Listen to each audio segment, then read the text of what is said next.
اعوذ باللہ من الشیطان الرجیم بسم اللہ الرحمن الرحیم۔ السلام علیکم ناظرین حضرات، آپ دیکھ رہے ہیں زویا لائف ہیلتھ کیئر۔ دوستو، آج میں آپ لوگوں کو ایک وظیفہ بتانے جا رہا ہوں، قید سے رہائی کے لیے وظیفہ۔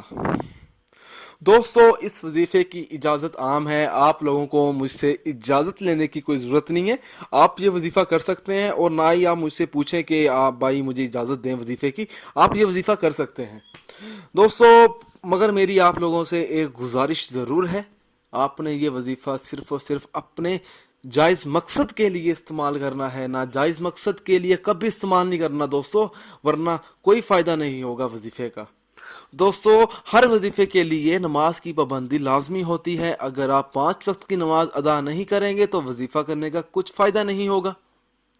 دوستو، میں آج آپ کو ایسے ہی ایک وظیفہ بتاؤں گا ناجائز قید سے رہائی کے لیے۔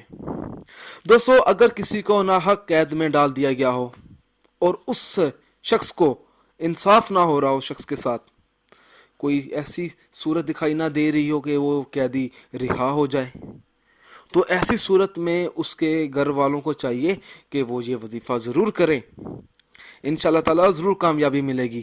دوستو، میں آپ لوگوں کو ایک بار اور بتاؤں، اللہ تعالیٰ اس شخص پر زیادہ پریشانیاں ڈالتا ہے جو اس سے محبت زیادہ کرتا ہے، تو انشاءاللہ تعالیٰ آپ یہ وظیفہ کریں، آپ کی تمام مشکلات حل ہو جائیں گی۔ تو دوستو، گھر کے 3 افراد باوضو حالت میں ایک جگہ بیٹھ جائیں، ایک ہی جلسے میں 313 مرتبہ سورت مزمل پڑھیں۔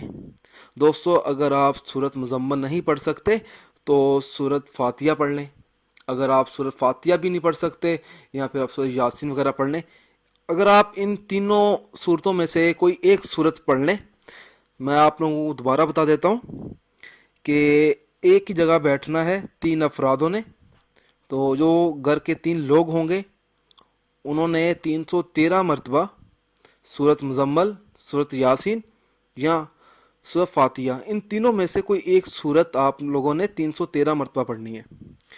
اور جب آپ 313 مرتبہ سورت پڑھ لیں گے تو اللہ تعالیٰ سے دعا مانگیں۔ دوستو، یہ جو عمل ہے آپ لوگوں نے 40 روز تک بلا ناغہ یہ عمل جاری رکھنا ہے، انشاءاللہ تعالیٰ 40 یوم کے اندر اندر قیدی کو قید سے رہا مل جائے گی۔ دوستو، اگر آپ لوگوں کو 40 دن کے اندر کامیابی نہیں ملتی تو آپ نے یہ عمل اس ٹائم تک جاری رکھنا ہے جب تک آپ کو کامیابی حاصل نہ ہو۔ دوستو، میں آپ لوگوں کو ایک بات بتاتا چلوں کہ ہر عمل، آپ جو بھی عمل کریں اللہ کی رضا حاصل کرنے کے لیے کریں۔ دوستو، اگر اللہ تعالیٰ آپ سے خوش ہوگا تو انشاءاللہ تعالیٰ آپ کو کامیابی بھی ضرور ملے گی۔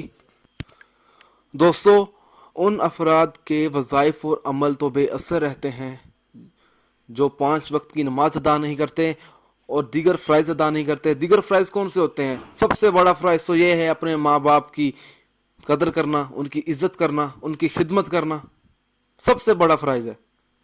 دوستو، اگر آپ مجھ سے کوئی بھی وظیفہ پوچھنا چاہتے ہیں یا کوئی ایسا وظیفہ ہے جس کی آپ کو سمجھ نہ آ رہی ہو تو دوستو آپ مجھ سے پوچھ سکتے ہیں۔ دوستو، اگر آپ کو ہماری یہ ویڈیو پسند آئی ہے تو اپنے دوستوں تک ضرور شیئر کریں۔ اگر اسی طرح کی مزید ویڈیوز دیکھنا چاہتے ہیں تو ہمارے channel Zoya life health care کو سبسکرائب کرنا ہرگز نہ بھولیں، تاکہ آپ کو آگے آنے والی ویڈیوز کی معلومات ملتی رہے۔ جزاک اللہ۔